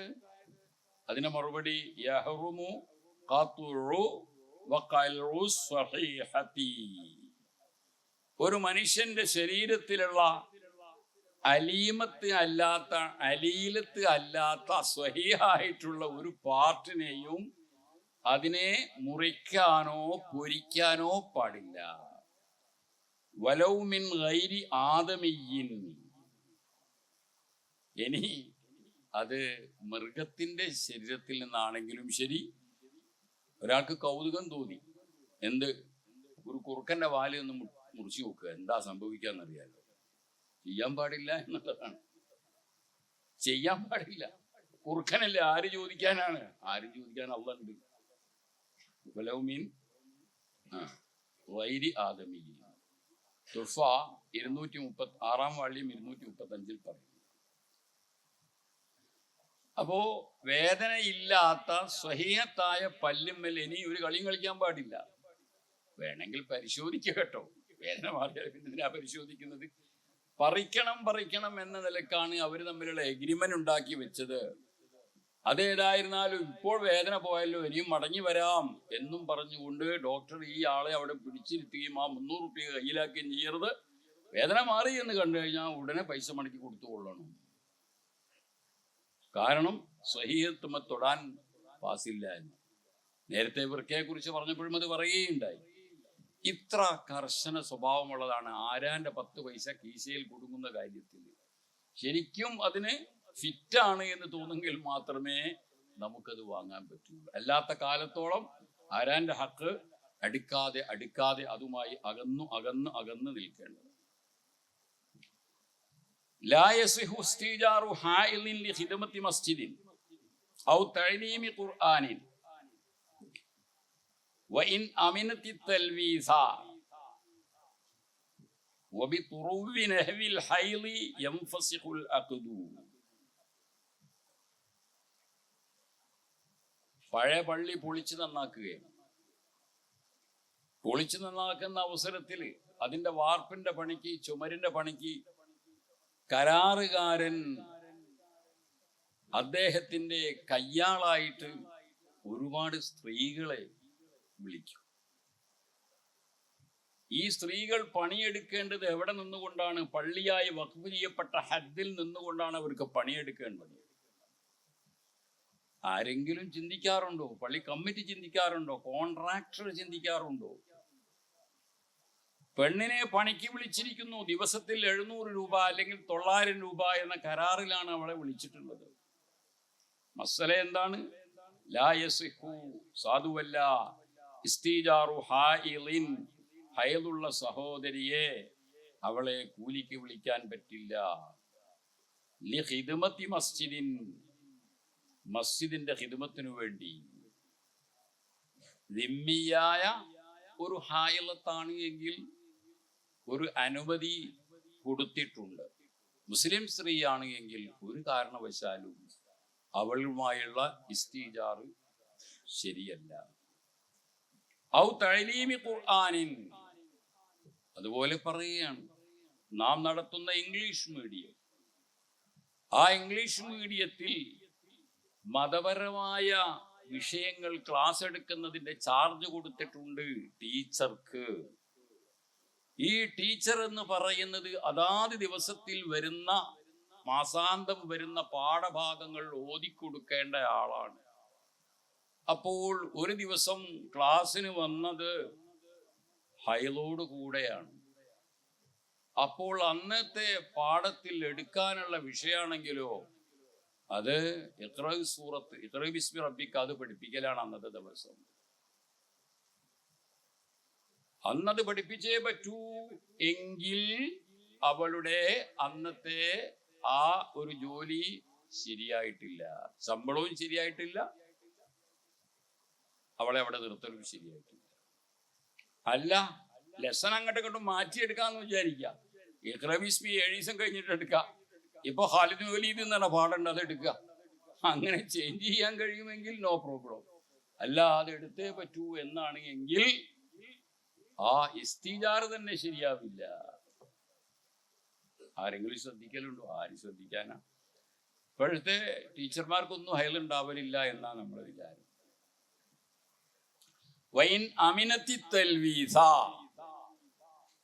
ആ പെണ്ണിന് തൽവീസിനെ തൊട്ട് അമ്നുണ്ടെങ്കിൽ പോലും, അതായത് ഇപ്പോഴത്തെ സാഹചര്യത്തിൽ പ്രത്യേക രൂപത്തിലുള്ള സംവിധാനങ്ങളെല്ലാം ഉണ്ടല്ലോ, പള്ളിയിൽ ഇറ്റുമൊന്നുമില്ല, അങ്ങനെ നിർഭയത്വം ഉണ്ടെങ്കിൽ പോലും, ഇനി സംഗതി വശാൽ പെട്ടെന്ന് ത്വാഹിറായി വന്നുകൊണ്ട് പണി എടുത്തുകൊണ്ടിരിക്കുകയായിരുന്നു, ഉച്ചക്കോ മറ്റോ പെട്ടെന്ന് ആ മാസത്തെ ഹൈൽ ഇങ്ങോട്ട് തുറുവായി, അവിടെ നൂനാണ് ഓട്ടോമാറ്റിക്, അക്കത് ഓട്ടോമാറ്റിക് ആയിട്ട് ഫസ്വാവുന്നതാണ് ഹൈൽ തുറുവ് ചെയ്താൽ. ഇസ്ലാമിലെ ഓരോ ചെറിയ 700 റുപ്യ 900 റുപ്യയുടെ ഇടപാടിൽ പോലും ഇങ്ങനെ നാനാഭാഗത്ത് നിന്ന് നോക്കിയിട്ട് അതിന് അതിൻ്റെതായ ഒരു റൂട്ടുണ്ട്. ആ റൂട്ടിലൂടെ പോവുക എന്നതാണ് പോസിറ്റീവ് എന്ന് പറയുന്നത്. അത് പിന്തിരിപ്പൻ നിലപാടല്ല, മറിച്ച് പുരോഗമനപരമായിട്ടുള്ള ഒരു നിലപാടാണ്. എന്താണ് ജഅൽതു ഹാദാ മസ്ജിദ എന്ന് പറയലോടുകൂടെ ആ സ്ഥലത്തിനുള്ള ഒരു പവിത്രത എന്ന് മനസ്സിലാക്കുമ്പോഴാണ് ഇത് പെണ്ണിന് മാത്രമല്ല ജനാപത്തുള്ള ആക്കും ബാധകമാണ്. ഒരു വാർപ്പിന്റെ പണിക്കാരൻ അദ്ദേഹം പണിയെടുത്തുകൊണ്ടിരിക്കുന്ന അവസരത്തിൽ അയാൾക്ക് ഇതാ ക്ഷീണം കൂടിയാൽ ഇന്ദ്രിയം പുറപ്പെടാം, അങ്ങനെയുണ്ട്. ക്ഷീണം കൂടിയാൽ മുഹീദ്ദീൻ ശൈഖ് റളിയല്ലാഹു അൻഹു ഒരു ദിവസം രാത്രി 40 വട്ടം ജനാപത്തുണ്ടായി എന്നൊക്കെ പറയുന്നത് അത് ലൈംഗികോത്തേജനത്തിന്റെ പേരിലായിരുന്നില്ല പോലും, ക്ഷീണത്തിന്റെ പേരിലാണ്.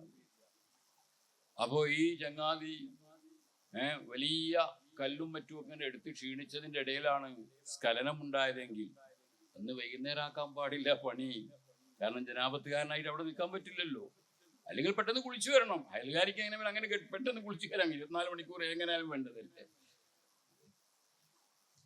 അപ്പോ ബൈഇല്, ഇജാറത്തില്, റഹിനില്, എല്ലാ ഫീൽഡിലും ഹലാൽ ഹറാം അപ്പുറത്തേക്കും ഇപ്പുറത്തേക്കും മതം അതിര് നിശ്ചയിച്ചിട്ടുണ്ട്. ആ അതിര് നിശ്ചയിച്ചതിലൂടെ തന്നെ ഒരാൾ ബിസിനസ് നടത്തി പോവാൻ അല്ലാഹു സുബ്ഹാനഹു വ തആല ശക്തമായ പ്രേരണ നൽകുന്നുണ്ട്. ഇസ്ലാം അത് പുരോഗമനപരമായ മതമാണ് എന്നതിന്റെ തെളിവാണ്. ഫൈദാ ഖുലിയത്തിസ് സ്വലാത്തു ഫന്തശിറൂ ഫിൽ അർളി വബ്തഗൂ മിൻ ഫദ്ലില്ലാഹ്. നിങ്ങൾ നിസ്കാരം നിർവഹിച്ചു കഴിഞ്ഞാൽ അത് വെള്ളിയാഴ്ചത്തെ ജുമാ നിസ്കാരം തന്നെ ആയിക്കൊള്ളട്ടെ, ഫന്തശിറൂ ഫിൽ അർള്, നിങ്ങൾക്ക് ഹലാലാണ് നാട്ടിലേക്ക് ഇറങ്ങൽ. വബ്തഗൂ മിൻ ഫദ്ലില്ലാഹ്, ഇർഷാദിന്റെ അമ്രാണ്. എന്നിട്ട് അള്ളാഹുവിന്റെ വിന്യസിക്കപ്പെട്ട ഫദ്ലുകളൊക്കെ പോയി എത്തിപ്പിടിക്കൂ. ഇത് പറയുന്ന അവസരത്തിൽ ഇസ്ലാം മുന്തിരിപ്പനായി, പിന്തിരിപ്പനല്ല. പക്ഷേ മിൻ ഫദ്ലില്ലാഹ്, അള്ളാഹുവിന്റെ ഫദ്ലിൽ നിന്ന് വേണം. ഇതൊക്കെ അള്ളാഹുവിന്റെ ഫദ്ലിന്റെ ഔട്ടാണ്. ഇജാറത്തിന്റെ മേഖലയിലും ബൈഇന്റെ മേഖലയിലും മതം നിർദ്ദേശിച്ച നിർദ്ദേശത്തിന്റെ അപ്പുറത്തുള്ളത് മിൻ ഫദ്ലില്ലാഹ് അല്ല, മറിച്ച് അത് മിൻ മുഹറമാത്തില്ലാഹ്, മിൻ മൻഹിയാത്തില്ലാഹ്, അത് തേടാൻ പാടുള്ളതല്ല. ഫദ്ല് തന്നെ നിങ്ങൾ എടുത്തു മുന്നോട്ട് പോവുക. എങ്കിൽ ഏതൊരുത്തൻ നാട്ടിൽ അരങ്ങേറുന്ന ധാരാളം മണി ചെയിൻ പോലെയുള്ള പ്രവാഹങ്ങൾ കണ്ടപ്പോൾ അതിൽ നിന്ന് ഒറ്റയാനായി മാറി നിന്നു എന്ന് വിചാരിക്കുക. എങ്കിൽ അവന്റെ ബിസിനസ്സോ സാമ്പത്തികതയോ താഴോട്ട് പോകുമോ? വമൻ യത്തഖില്ലാഹ യജ്അൽ ലഹു മഖ്റജാ വയർസുഖുഹു മിൻ ഹൈസു ലാ യഹ്തസിബ്. തഖ്വയോടുകൂടെ അവിടെ പിടിച്ചു നിന്നാൽ, ഫിഖ് വിലക്കിയതല്ലേ എന്ന നിലക്ക് മാറി നിന്നാൽ, അള്ളാഹു പറയുക യജ്അൽ ലഹു മഖ്റജാ, ഈ പറഞ്ഞ എല്ലാ ബിസിനസ്സുകാരുടെയും ഇടയിലൂടെ ഇദ്ദേഹത്തിന് അള്ളാഹു തആല പാത ഒരുക്കി കൊടുക്കും. മാത്രമല്ല വയർസുഖുഹു മിൻ ഹൈസു ലാ യഹ്തസിബ്, കണക്ക് കൂട്ടലുകളൊക്കെ തെറ്റിച്ചിട്ട് പടച്ചറബ് അയാൾക്ക് കൊടുക്കേണ്ടത് കൊടുക്കുകയും ചെയ്യും. അപ്പൊ തോറ്റുപോകുന്ന പ്രശ്നമില്ല. ആളുകൾ അങ്ങനെയും പറയാറുണ്ട്, നാടോടുമ്പോൾ നടുവേ ഓടണം, ചേരണത്തിൽ നിന്ന് നാട്ടിലെത്തിപ്പെട്ടാൽ നടുക്കഷ്ണം തന്നെ തിന്നണം. നാം ഒരുത്തനായിട്ട് ഇങ്ങനെ മാറി നിന്നാൽ നാം ഡള്ളാവും, മുസ്ലിം സമൂഹം ഡള്ളാവും. ആയതുകൊണ്ട് തന്നെ എന്തൊക്കെയാണോ അതാത് സമയത്തുള്ള പരിഷ്കാരങ്ങൾ അതിൻ്റെ ഒപ്പം നിന്ന് ആടിയെങ്കിലേ മുസ്ലിം സമൂഹത്തിന് നാട്ടിലൊരു ഇസ്സത്തുണ്ടാവുള്ളൂ എന്നൊക്കെ ചില ആളുകൾ പറയാറുണ്ട്. അതൊക്കെ വെറും വായാടിത്തം മാത്രമാണ്. അള്ളാഹു പറയുന്നത് നാടോടുമ്പോൾ ചേർന്ന് തിന്നുമ്പോൾ നടുക്കഷ്ണം തിന്നാതിരുന്നാലേ വയർസുഖുഹു മിൻ ഹൈസു ലാ യഹ്തസിബ്. ഇതുപോലെ വർത്തമാന സമയത്ത് അരങ്ങേറുന്ന ഇനിയും ധാരാളം പ്രശ്നങ്ങളുണ്ട്. ഏതാനും ചില പ്രശ്നങ്ങൾ മാത്രം ഇവിടെ വെച്ചുകൊണ്ട് തൽക്കാലം ഞാൻ എൻ്റെ വാക്കുകൾ അവസാനിപ്പിക്കുകയാണ്. ഈ വിഷയ സംബന്ധിയായിട്ട് ചോദ്യങ്ങളെല്ലാം ഉണ്ട് എങ്കിൽ ചോദിക്കാം. ഉത്തരം കിട്ടുമെന്നുണ്ടെങ്കിൽ ഉത്തരം പറയാം, കിട്ടില്ല എങ്കിൽ നമുക്ക് ഇൻഷാ അല്ലാഹ് നോക്കിയിട്ട് പറയുകയും ചെയ്യാം. നേരത്തെ ബാങ്ക് അക്കൗണ്ട് ഉണ്ടാക്കുന്നത് നിരുത്സാഹപ്പെടുത്തിയാണോ അത് പറ്റുന്നുള്ളതാണ്? ബാങ്ക് അക്കൗണ്ട് ഉണ്ടാക്കുന്നതിന് മൊത്തം പറ്റേ നിരുത്സാഹപ്പെടുത്തിയതാണോ? ഇത് വേറെ ചോദ്യങ്ങൾ ഉരുത്തിരിഞ്ഞ് വരുന്നതുകൊണ്ട് അതെന്താണെന്നൊന്ന് ആദ്യം കിട്ടിയാൽ നന്നായി.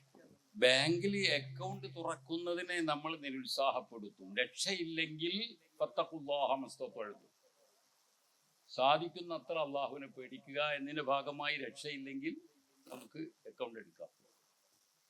നിരുത്സാഹപ്പെടുത്തുകയാണ് ചെയ്യുന്നത്.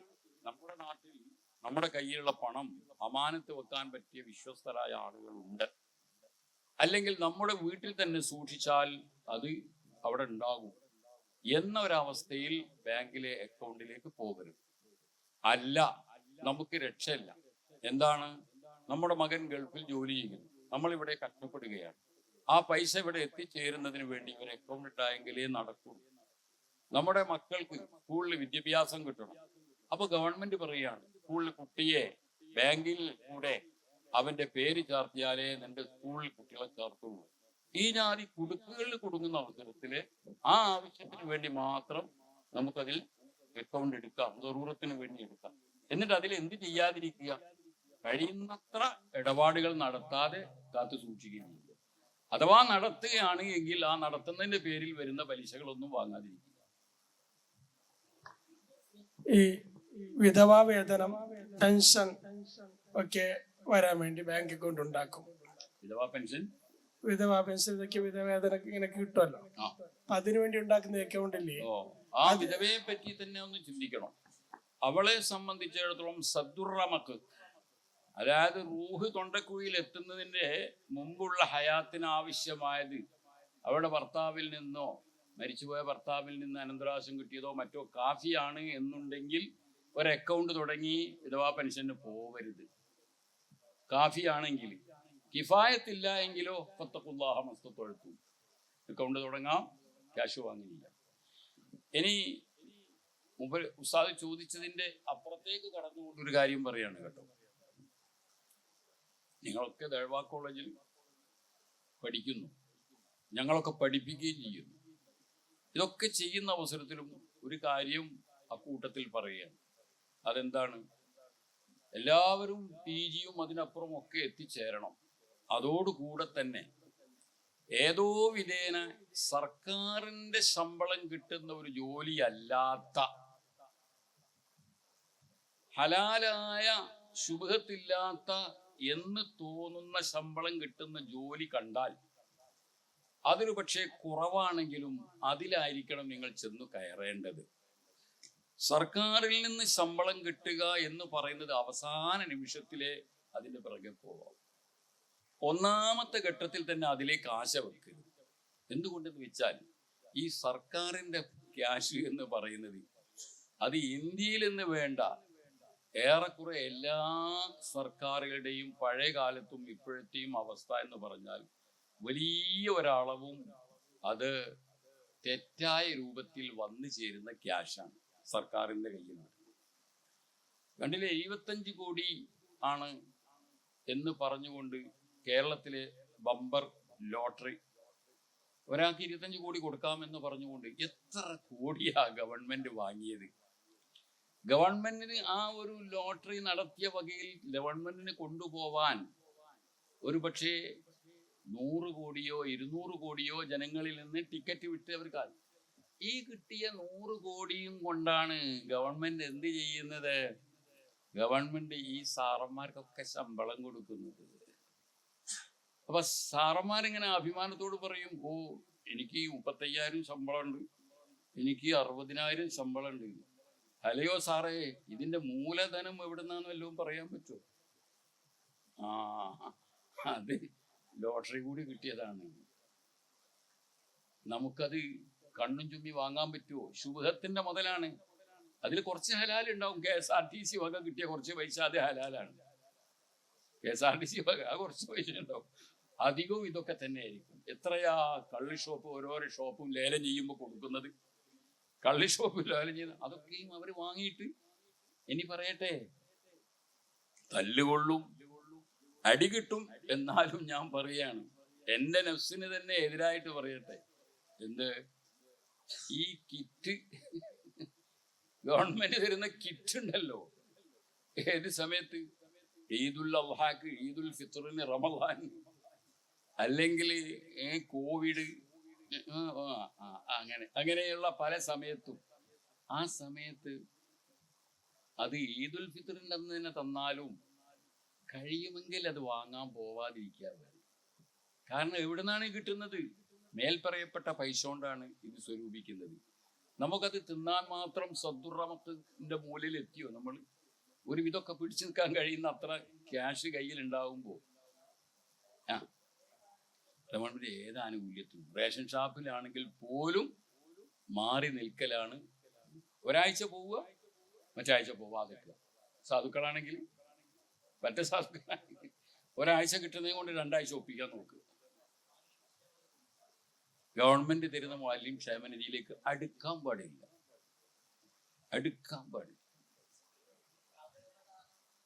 അഗ്രികൾച്ചറിന്റെ പിന്തുണ പ്രഖ്യാപിച്ചുകൊണ്ട് നമ്മുടെ കർണാടക ഗവൺമെന്റ് ഒക്കെ ഈ കർഷകർക്ക് ഈ ലോൺ കൊടുക്കാറുണ്ട്, പലിശ ഇല്ലാതെ 0% പലിശ എന്ന് പറഞ്ഞിട്ട് കൊടുക്കുന്നുണ്ട്.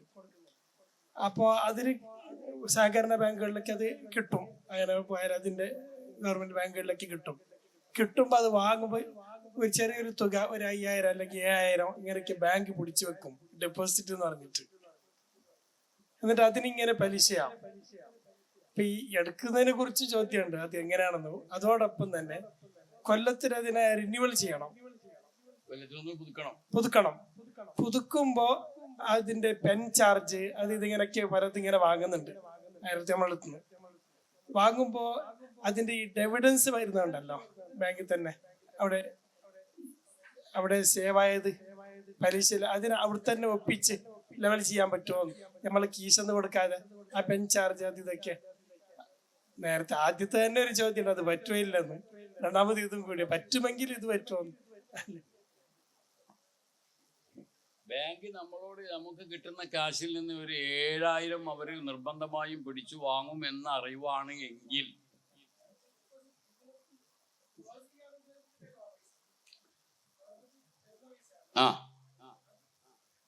ഗവൺമെന്റ് തരുന്ന പൈസ ആണ് 50,000. അത് നമ്മളെ കയ്യിൽ ഇപ്പൊ 43 കിട്ടുന്നുള്ളൂ. ബാക്കി 7,000 പിടിച്ചു വെക്കും. പിന്നീട് ആ ബാങ്കിൽ നിന്ന് ഞാൻ അക്കൗണ്ട് ക്ലോസ് ചെയ്യുകയാണെങ്കിൽ അത് എനിക്ക് തരും. ഇപ്പോൾ ഡെപ്പോസിറ്റ് ആയിട്ട് വെക്കുക, അത്രേ ഉള്ളൂ. അതിനോട് പലിശ വന്നുകൊണ്ടിരിക്കും. അപ്പൊ അതിന് പലിശ വാങ്ങാതെ അവരവിടെ പിടിച്ചു വെക്കുന്നത് നമുക്ക് സമ്മതാണെന്നുണ്ടെങ്കിൽ ഗവൺമെന്റ് തരുന്ന ആ 50,000-ന് ഈ ശുഭത്തിന്റെ വിഷയമേ വരുന്നുള്ളൂ, പലിശന്റെ വിഷയം അവിടെ വരുന്നില്ല. ശുഭത്തിന്റെ മുതലാണ് എന്ന നിലക്കുള്ള ഒരു കുഴപ്പമുണ്ട് എന്ന് മാത്രം. കൊല്ലത്തിൽ പുതുക്കുമ്പോ പെൻ ചാർജ് അത് ഇത് ഇങ്ങനെ പറഞ്ഞിട്ട് ഇത്ര വരെ 1,500 ഇങ്ങനെയൊക്കെ സർവീസ് ചാർജ് എന്ന നിലക്കാണ് എങ്കിൽ അതിന് നോ പ്രോബ്ലം. അപ്പൊ അതിനിവിടെ പലിശയിൽ വന്നതിന് അവിടേക്ക് ലെവൽ ചെയ്തിട്ട് പറ്റുമോ? അതിപ്പോ പറയട്ടെ കേട്ടോ, നമ്മുടെ ഫിഖീന്റെ ബാബിൽ പറയുന്നുണ്ട്, സക്കാത്ത് കൊടുക്കുന്ന ബാബിൽ പറയുന്നുണ്ട്, എന്ത് ഒരാള് സക്കാത്ത് കൊടുക്കണം, അയാളെ കയ്യിലുള്ള നെല്ലിന് സക്കാത്ത് കൊടുക്കണം, കന്നുകാലികൾക്ക് സക്കാത്ത് കൊടുക്കണം എന്ന് പറഞ്ഞതിന് ശേഷം പിന്നെ പറയുന്നത് കാണാം, ഗവൺമെന്റ് എങ്ങാനും ചുങ്കം വാങ്ങിയാൽ, സർക്കാർ ചുങ്കം വാങ്ങിയാൽ, ബലമാൽ പിടിച്ചെടുത്താൽ, ആ പിടിച്ചെടുത്തതിനെ നമ്മൾ മനസ്സുകൊണ്ട് സക്കാത്തായിട്ട് അങ്ങോട്ട്, കാരണം ഗവൺമെന്റ് അത് കൊണ്ടുപോയി സാധുക്കല്ലേ കൊടുക്കുക എന്നല്ലേ വിചാരിക്കേണ്ടത്, അങ്ങനെ അങ്ങോട്ട് തട്ടിക്കാൻ പറ്റുമോ? പറ്റൂല. ചുങ്കം വാങ്ങിയ മത്സരം വാങ്ങാം, തെറ്റാണെന്നുണ്ടെങ്കിൽ സക്കാത്ത് വേണ്ടി തന്നെ കൊടുത്തു വിട്ടണം നമ്മളെ കയ്യിലുള്ളതിൽ നിന്ന് തന്നെ. അപ്പൊ നിങ്ങളെ പറഞ്ഞിട്ട് തട്ടിക്കൽ പറ്റൂല എന്നർത്ഥം. കൊല്ലത്തിലൊരിക്കൽ പിന്നെ വരിസംഖ്യ കൊടുക്കാൻ പ്രയാസമാണ്. അപ്പൊ അതുകൊണ്ട് പള്ളി കമ്മിറ്റി കുറി തുടങ്ങി. അപ്പൊ കുറി തുടങ്ങുമ്പോ തന്നെ അവിടെ ആരംഭിക്കുമ്പോ തന്നെ ഒരു ഷർത്താക്കൽ എന്താ, എനിക്ക് കുറി വന്നാൽ നിന്റെ വരിസംഖ്യ കട്ട് ചെയ്തിട്ടാണ് എന്റെ പൈസ എനിക്ക് തരിക. അത് ഓന് തൃപ്തിപ്പെട്ടു, അതൊരു ഷർത്തായി വരുമോ? അത് എന്ന് പറയുന്നത് അദ്ദേഹത്തിന്റെ പേരിലുള്ള ദൈന് അടക്കുന്ന ഒരു ദൈനാണ് ഏത് വരിസംഖ്യ എന്ന് പറയുന്നത്. കാരണം എന്താ വെച്ചാൽ നമ്മുടേതായ മഹല്ലിലെ ജമാഅത്ത് എന്ന് പറയുന്നത് ഫറള് കിഫയാണ് എന്ന അഭിപ്രായം അനുസരിച്ചുകൊണ്ട് പള്ളിയിൽ ഒരു മുഅദ്ദിനെയും മറ്റേയും നിർത്തൽ എല്ലാവരുടെയും കൂടി ചുമതലയാണ്. ആ ചുമതല എല്ലാവർക്കും ചുമതലയുണ്ട് എന്നുള്ളത് തീർക്കുന്നതിന്റെ ഭാഗമായിട്ടാണ് ഈ വരിസംഖ്യ വെക്കുന്നത്. അപ്പൊ വരിസംഖ്യ പള്ളിക്ക് കൊടുക്കുന്നതും പിന്നെ മദ്രസയിലെ വരിസംഖ്യ എന്ന് പറഞ്ഞാൽ എൻ്റെ മക്കളെ അവനാവശ്യമാവുന്ന വിദ്യാഭ്യാസം കൊടുക്കൽ എൻ്റെ പേരിൽ ഫർള് ഐനാണ്. അതെനിക്ക് കഴിയാത്തത് കൊണ്ട് എല്ലാവരും കൂടി ഐക്യപ്പെട്ടുണ്ടാക്കിയ ഒരു സംവിധാനമാണ് മദ്രസ സംവിധാനം. അപ്പൊ അവിടെ വരിസംഖ്യ കൊടുക്കൽ ഫർള് ഐനാണ്, ഫർള് ഐനായിട്ട് നിൽക്കുന്ന.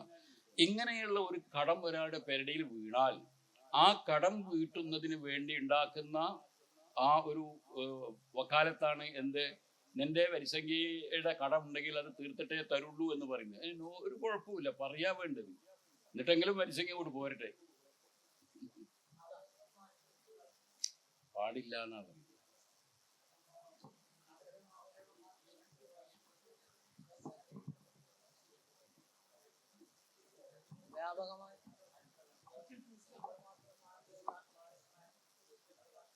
അതുകൊണ്ടാണ് നമ്മൾ മാത്രം മാറി നിന്നാൽ എന്നുള്ള ചോദ്യത്തിനാണ് വസയഴുതു കമാബദ എന്ന് പറഞ്ഞത്. അതായത് ഇസ്ലാമു ഗരീബ വസയഴുതു കമാബദ ഫതൂബാലിൽ ഖുറബാ. മാറ്റി നിർത്തപ്പെട്ടവർക്ക് ഏത്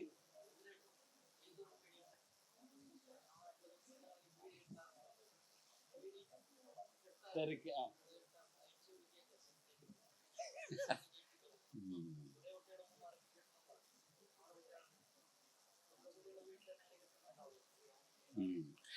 പുകവലി എന്ന് പറയുന്നത് കറാഹത്തിന്റെ താഴോട്ട് വരൂല എന്നാണ്.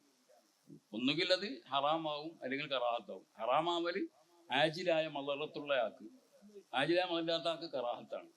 അപ്പൊ കറാഹത്ത് എന്ന നിലയ്ക്ക് ആരൊക്കെ വലിക്കാൻ ഇടവന്നോ ആ വലിക്കാൻ ഇടവന്നതിന്റെ പേരിൽ ഈ തെരച്ച പെണ്ണിന് കുറ്റം ഉണ്ടാവില്ല.